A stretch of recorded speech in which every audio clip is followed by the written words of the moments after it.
வாங்க கறிவேப்பிலை பொடி எப்படி செய்யலாங்கிறத பார்த்தலாம். ஹேருக்கு நிறைய நியூட்ரிஷன் கொடுக்குற இந்த கறிவேப்பிலை பொடியை நம்ம எப்படி செய்யலாங்கிறத பார்த்தலாமா. எங்கள் அம்மா தான் இந்த கறிவேப்பிலை பொடி ரெடி பண்ணாங்க. இந்த கறிவேப்பிலை பொடி வந்துட்டு சாதத்துக்கு அவ்வளோ அருமையாக இருக்கும். நீங்கள் 2 டேபிள் ஸ்பூன் இந்த கறிவேப்பிலை போட்டு நல்லெண்ணெய் ஊற்றி ஃபஸ்ட்டு சாப்பிட்டு நீங்கள் மற்ற குழம்பு எடுத்து சாப்பிட்டு பாருங்கள். அவ்வளோ ஹெல்த்தியாக இருக்கும், அவ்வளோ டேஸ்ட்டாகவும் இருக்கும். இதை எப்படி செய்யலாங்க பார்த்தலாமா.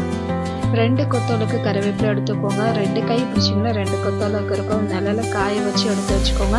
இதை ஒரு பேன் மாற்றிட்டு எண்ணெய் ஊற்றிட்டு ஸ்டவ் சிம்மில் வச்சுட்டு பொறுமையாக வணக்கி விட்டுக்கோங்க.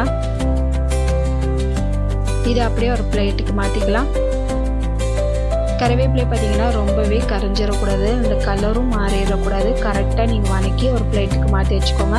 கறிவேப்பிலையை லைட்டாக பிடிச்சிங்கன்னா லைட்டாக உங்களுக்கு பொடி ஆகணும்.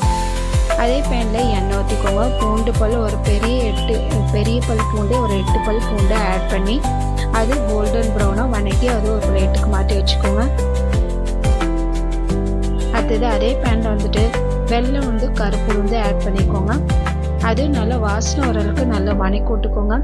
கடலைப்பருப்பு வேர்க்கடலையும் சம அளவுக்கு எடுத்துக்கோங்க.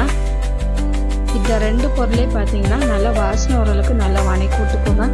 கடலைப்பருப்பு வேர்க்கடலை பார்த்தீங்கன்னா ஒரு 200 கிராம் இருக்கும். இதை ஸ்டவ் சிம்லேயே வச்சுட்டு பொறுமையாக வணக்கி விட்டுக்கோங்க. எதுவுமே கரைஞ்சிடக்கூடாது, கரெக்டாக நீங்கள் வணக்கி விட்டுக்கணும்.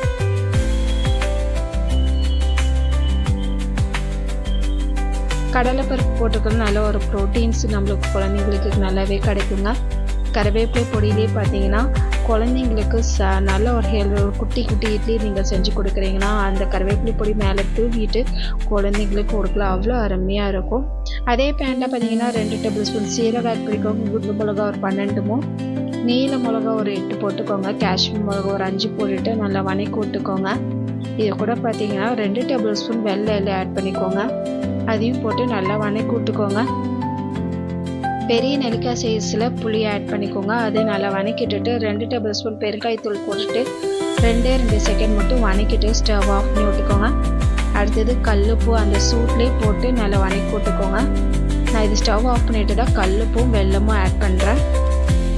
நல்லா கிளறி விட்டுக்கோங்க. நம்ம வறுத்து வச்ச எல்லா பொருளும் ஒட்டுக்கா போட்டு நல்லா ஒரு கிளறி விட்டுக்கலாங்க. கடலைப்பருப்பு பூண்டு பல் இதெல்லாம் போட்டுட்டு நல்லா வணக்கி விட்டுக்கலாம். லாஸ்ட்டாக பார்த்தீங்கன்னா கறிவேப்பிலையை போட்டுட்டு நல்லா வணக்கி விட்டுட்டு இது கம்ப்ளீட்டாக ஆனதுக்கப்புறம் நீங்கள் மிஷினில் கொடுத்து அரைச்சி வச்சுக்கோங்க.